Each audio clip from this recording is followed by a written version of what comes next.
পৃথিবীর বোন কোন গ্রহকে বলা হয়? পৃথিবীর বোন কোন গ্রহকে বলা হয়? চলো কিছু হিন্টস দিচ্ছি।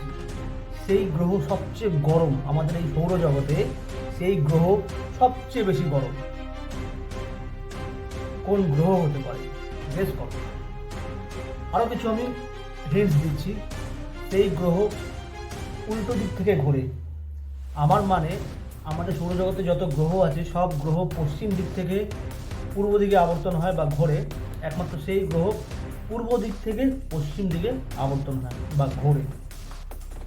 সেই গ্রহকে সন্ধ্যা তারা বলা হয় বা শুক তারা বলা হয়। এত হিন্ট দিয়ে দিলাম, আশা করি বুঝতে পেরে গেছো কোন গ্রহের কথা বলছি আমি। সেই গ্রহটা, আচ্ছা আমি অ্যান্সারটা বলেই দিলাম, সেই গ্রহটা হলো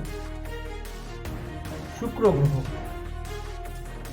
সৌরজগতে শুক্র গ্রহকে পৃথিবীর বোনও বলা হয়ে থাকে বা যমজ গ্রহ বলা হয়ে থাকে। আশা করি বুঝতে পেরেছেন।